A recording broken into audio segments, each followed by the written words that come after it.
Hello friends, कैसे हैं आप लोग? Hope you all are fine.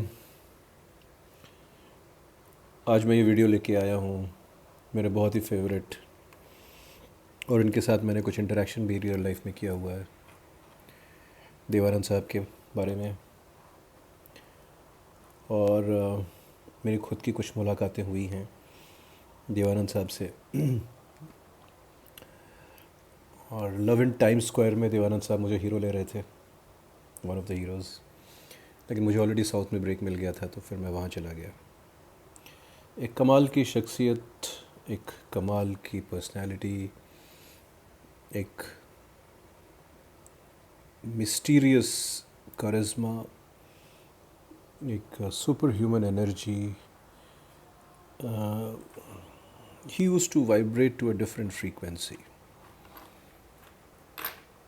जैसे लगता था कि उनके अंदर एक स्प्रिंग है, और उस उम्र में तो फिर मैं सोच भी नहीं सकता हूँ कि वो अपने यूथ में कैसे रहे होंगे। बहुत ही ज़्यादा energetic, warm and positive person. मैं काफ़ी फिल्मकारों से और काफ़ी बड़े सेलिब्रिटीज़ से रियल लाइफ में मिला हूँ, पर मुझे ऐसा नहीं लगता है कि मैंने देव साहब जैसी यूनिक पर्सनैलिटी कोई भी देखी है। बहुत ही यूनिक पर्सनैलिटी थी देव साहब की। थोड़ा सा देव साहब के बारे में बात करेंगे, उनके करियर के बारे में बात करेंगे।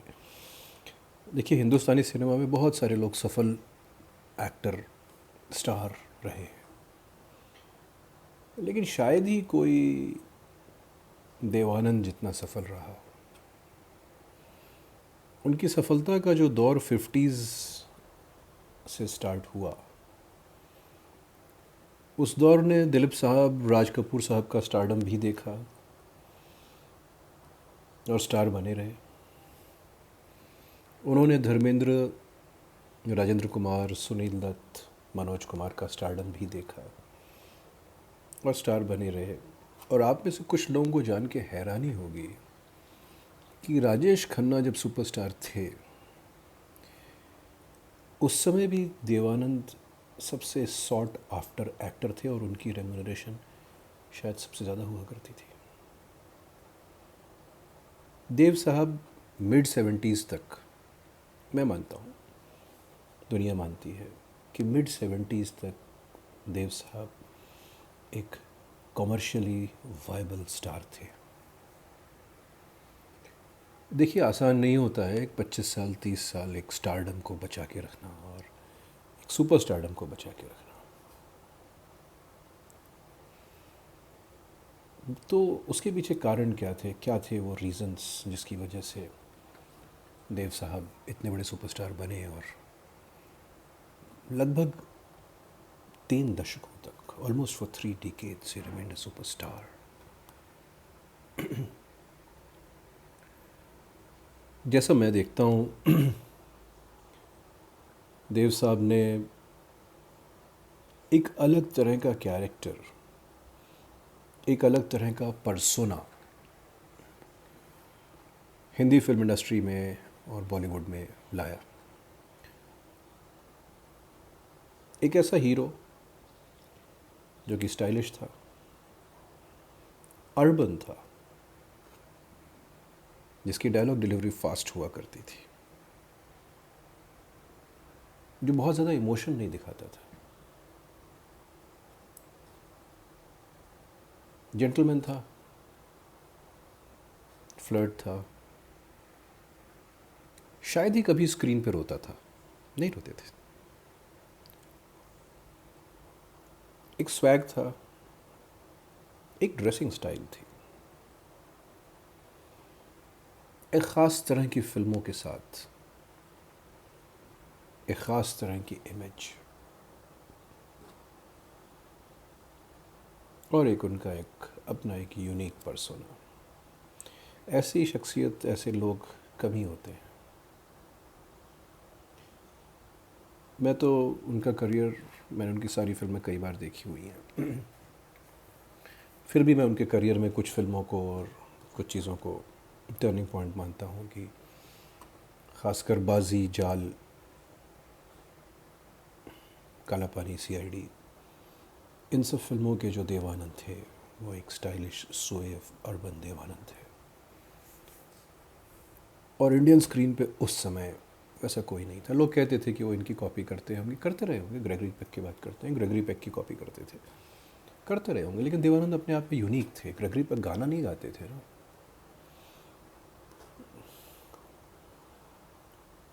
तो वो जो उन्होंने अपनी एक इमेज बनाई थी, और ख़ास तरह की फ़िल्मों के साथ वो आते थे, और उस ज़माने में उस तरह की थ्रिलर फिल्में कम बना करती थी। और जो उस तरह का जॉनरा को जिस तरीके से वो मेन स्ट्रीम में लेकर आए, और जिस तरह के डायरेक्टर्स को उन्होंने इंट्रोड्यूस कर दिया, ये बहुत बड़ी बात है कि देव साहब ने न सिर्फ एज एन एक्टर बल्कि एज अ प्रोड्यूसर उन्होंने कैसे कैसे टैलेंट दिए हुए हैं बॉलीवुड को। सबसे बड़ा टैलेंट जो था गुरुदत्त साहब का, सब लोग जानते हैं, मैं बाजी, जाल और इस तरह की फिल्मों की बात कर रहा हूँ।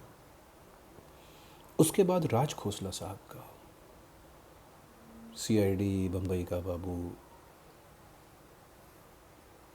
और ऐसी बहुत सारी फिल्में, काला बाजार और इस तरह की बहुत सारी फिल्में। और तीसरा विजय आनंद का। ये तीन कमाल के डायरेक्टर्स थे जिनको देव साहब ने इंट्रोड्यूस किया, और इन देव साहब ने कि को इन्होंने बहुत अच्छे से दिखाया, उनकी पर्सनालिटी के हिसाब से दिखाया, जैसी शख्सियत वो थे उस हिसाब से उनको पोर्ट्रे किया। और इन फिल्मों ने कमाल की सफलता हासिल की। और देव साहब ओरिजिनल रोमांटिक और ऐसे हीरो थे जिनकी क्रेज़ी फ़ैन फॉलोइंग थी। और हम लोग जानते हैं कि वो एक अर्बन लेजेंड है। उस बात में सच्चाई नहीं है बहुत ज़्यादा, लेकिन वो एक अर्बन लेजेंड है कि इनको काला सूट पहनना बैन हो गया था। ऐसा कोई किसी को बैन थोड़ी ना कर सकता है, but that has become an urban legend. तो उनकी कुछ अपनी बड़ी पेक्यूलियरिटीज़ थी, जैसे जिस तरह की वो स्माइल करते थे, और जिस तरह की वो बॉडी लैंग्वेज रखते थे, जो जैसे हर किसी के साथ होता है कि करियर के एंड तक आते आते वो आपके जेस्चर्स और वो सारी चीज़ें थोड़ी सी ओवर होने लगती हैं, तो फिर उसकी मिमिक्री होने लगती है और वो सारी चीज़ें हो जाती हैं। बट वो that is at the very fag end of someone's. अच्छा, जैसे देव साहब जैसी शख्सियत ना, ये बहुत बड़ी पर्सनालिटीज़ थे। देव साहब हुए, मनोज कुमार साहब हुए, राज कपूर साहब हुए, और इन्होंने अपनी पर्सनैलिटी ऐसे डेवलप की, एक ऐसे तरीके से डेवलप की कि इनकी पर्सनैलिटी के आसपास स्क्रिप्ट्स और वो चीज़ें लिखी जाती थी। देखिए, क्रिटिक्स ये भी कह सकते हैं कि बहुत ग्रेट एक्टर नहीं थे और ये सारी चीज़ें नहीं थी, लेकिन उस तरह का पर्सोना और उस तरह की पर्सनैलिटी और उस तरह का सुपरस्टारडम क्रिएट करना भी कोई मामूली काम नहीं होता। हम कुछ भी कह दें, आज क्लिंट ईस्टवुड बहुत बड़े लेजेंड हैं और बहुत ही सक्सेसफुल डायरेक्टर हैं, प्रोड्यूसर हैं, और हर तरह के उन्होंने रोल किया, लेकिन दुनिया तो उनको काउबॉय के तौर पे ही याद करती है। तो वो पर्सोना क्रिएट करना भी बहुत बहुत बड़ी बात होती है, जो देव साहब was successful in doing that. That urban suave stylish conflicted hero who never used to show much of his emotions. आगे भी चल के उन्होंने जिस तरह की फ़िल्मों में काम किया, उन सारी फ़िल्मों ने उनके स्टारडम को और भी पुख्ता किया। मेरी बहुत सारी फेवरेट फ़िल्में हैं, उसमें से एक हम दोनों भी है। और जब वो कॉमेडी और इस तरह की सोशल फ़िल्में भी किया करते थे, तीन देवियाँ, मुनीम जी, तो भी वो उन रोल्स में बहुत सही रखते थे। और म्यूज़िक उनका, मेरे ख्याल से उनका ख़ुद का म्यूज़िक का सेंस बहुत अच्छा था, तो म्यूज़िक उनकी फ़िल्मों में ऑफ कोर्स वो हमेशा लाजवाब हुआ करता था। और ऐसे ही देव साहब के करियर में एक बहुत ही बड़ी माइलस्टोन फिल्म आई, जो शायद इंडियन सिनेमा की भी एक माइलस्टोन फिल्म मानी जाती है, गाइड। तो गाइड में देव साहब ने अपने सारे क्रिटिक्स को भी साइलेंट कर दिया, कि जो कहते थे कि देव साहब बहुत सारा रेंज ऑफ इमोशंस नहीं है और हर चीज़ को वो नहीं कर सकते हैं। तो फर्स्ट हाफ में एक गाइड और सेकेंड हाफ में एक गॉड मैन को जितना अच्छे से उन्होंने निभाया, और जिस तरह की उन्होंने ऑलमोस्ट उनकी जो लव स्टोरी है उसमें उनके कुछ ग्रे शेड्स भी दिखते हैं वहीदा रहमान जी के साथ, तो उन्होंने उस कैरेक्टर को बहुत ही फाइनली बैलेंस करके बहुत ही, शायद उनको उसके लिए अवार्ड्स भी काफ़ी सारे मिले। मेरे लिए तो उनकी वो परफॉर्मेंस बहुत ही माइंड ब्लोइंग है। हाँ, ये बात ज़रूर है कि देव साहब ने अपनी लाइफ में बहुत ज़्यादा गांव वाले के कैरेक्टर नहीं किए या रूरल बैकड्रॉप पे बहुत सारा स्टोरीज़ नहीं किया, लेकिन वो शायद उनकी सेंसिबिलिटी नहीं थी और वो एक ख़ास किस्म की पर्सनालिटी थे जो एक ख़ास किस्म की फ़िल्में करना चाहते थे, थोड़ी सी अर्बन बेस्ड हों, जो थोड़ी सी ऐसी जो यूथ को पसंद आए और यूथ को अच्छी लगे। उसके बाद भी जो उनका करियर था गाइड के बाद, वो मतलब मेरे ख्याल से उनकी लाइफ का सबसे सक्सेसफुल करियर वो फेज़ था जिसमें उन्होंने ज्वेल थीफ, जॉनी मेरा नाम, तेरे मेरे सपने, इस तरह की फ़िल्मों में उन्होंने काम किया और इस तरह की फ़िल्मों को उन्होंने में एक्टिंग की, जो कि अपने आप में एक थ्रिलर जॉनरा में और सस्पेंस जॉनरा में अपने आप में ये सारी फ़िल्में एक बहुत बड़ी बड़ी माइलस्टोन्स हैं और शायद अपने अपने साल की सबसे बड़ी हिट भी थी। उनका म्यूज़िक, उनका कैमरा वर्क और देव साहब का कैरेक्टराइजेशन कि हीरो भी वो हैं, विलन भी वो हैं, ज्वेल थीफ की बात कर रहा हूँ, बहुत गज़ब। और जॉनी मेरा नाम में भी जिस तरीके से उन्होंने वो पूरी फिल्म को, वो राजेश खन्ना के सुपरस्टारडम के ज़माने में फिल्म साल की सबसे बड़ी हिट थी, आप सोच सकते हैं। और देव साहब ऑलरेडी अपने लेट 40s में थे, तो उसके बाद का भी उनका करियर ऐसा नहीं है कि उसके बाद का उनका करियर बहुत फ्लॉप रहा। यश चोपड़ा जो उस ज़माने के सबसे बड़े डायरेक्टर थे, जब वो अमिताभ और राजेश खन्ना के साथ काम कर रहे थे, तो वहीं साथ में वो देव साहब के साथ भी जोशीला जैसी फिल्म बना रहे थे। उसके बाद भी देव साहब ने साल में, साल दर साल हिट फिल्में, अमीर गरीब हो, हीरा पन्ना हो, वारंट हो, देते ही रहे। हाँ, ये बात ज़रूर है कि मिड 70s तक आते आते बहुत ज़्यादा फिल्में आने लगीं या बहुत थोड़ी सी एज बढ़ने की वजह से, और वो जीनत अमान और टीना मुनीम जैसी हीरोइनों के साथ काम करने की वजह से थोड़े से वो ऑकवर्ड टाइप के लगते थे, लेकिन वो उनका स्टारडम तो मेंटेन था। वो चीज़ तो देश परदेश तक मैं मानता हूँ 1977 या 78 के देश परदेश वो भी ठीक ठाक चली थी, तक वो चीज़ काफ़ी मेंटेन रही। और उनकी फिल्में भले ही उनकी बड़ी बड़ी फिल्में फ्लॉप होती थी, जैसे बुलेट नाम की एक फ़िल्म थी जो उन्होंने बनाई थी जो नहीं चली, और ऐसी बहुत सारी फिल्में थी, लूट मार और इस तरह की बहुत सारी फिल्में जिनके गाने वाने हिट हो जाते थे लेकिन वो फिल्में नहीं चल पाती थी।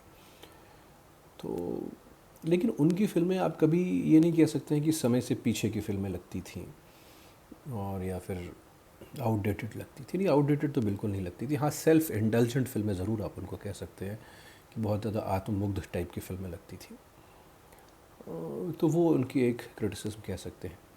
डायरेक्टर देवानंद पे जब मैं आता हूँ तो डायरेक्टर देवानंद को बहुत ज़्यादा क्रेडिट लोग नहीं देते हैं, लेकिन जब मैं प्रेम पुजारी देखता हूँ तो मुझे उस फिल्म में बहुत सारी ऐसी चीज़ें लगती हैं जो कि बहुत माइंड ब्लोइंग है। उस फिल्म का कॉन्सेप्ट, उस फिल्म के गाने, उस फिल्म में परफॉर्मेंसेस, उस फिल्म का ड्रामा, उसी तरीके से हरे रामा हरे कृष्णा, उसका म्यूज़िक तो आज तक अमर है। उस सब्जेक्ट की समझ, वो लोकेशंस, वो सेंटिमेंट्स, वो ड्रामा। देव साहब की फ़िल्में टेक्निकली कभी भी बहुत ज़्यादा वीक नहीं हुआ करती थी, दे वर ऑलवेज़, और कभी उनकी फ़िल्में स्लो नहीं होती थी। ये उनकी, आप हमेशा से उनकी फ़िल्में देख लीजिए, भले वो डायरेक्टर हो या ना हो, ये उनकी ख़ुद की एक सेंसिबिलिटी थी जो वो लेकर आते थे। मैंने इतनी सारी फ़िल्मों के नाम और इतनी सारी, कुछ ऐसी फ़िल्में हैं जहाँ वो ऑकवर्ड लगते थे, जैसे एक फ़िल्म थी जो दिलीप साहब के साथ उन्होंने की थी, इंसानियत नाम की फ़िल्म थी, जहाँ पे उनका एक रूरल कैरेक्टर था और थोड़े से वो उसमें अनफिट लगे या अनकम्फर्टेबल लगे थे। But otherwise Dev Anand was, is and always be a legend. उनके आगे के काम के ऊपर मैं बहुत ज़्यादा कमेंट नहीं करूँगा, क्योंकि हर फिल्म मेकर की, हर एक्टर की, हर आर्टिस्ट की क्रिएटिविटी की, उनके मैग्नेटिज्म की एक एज होती है। We all live in a mortal world, तो हर चीज़ का एक पीरियड होता है। लेकिन देव साहब सबसे सक्सेसफुल एक्टर थे और उनका पीरियड शायद उतना ही लंबा था जितना आज के किसी सुपरस्टार का है। और as a director, as a producer, उन्होंने इंडस्ट्री को इतने सारे टैलेंट्स दिए जो आज भी इंडस्ट्री को यूज़ में आ रहे हैं और जो कि बहुत अच्छा कर रहे हैं। ऐसे थे देव साहब, and forever Dev Anand fan. Thank you.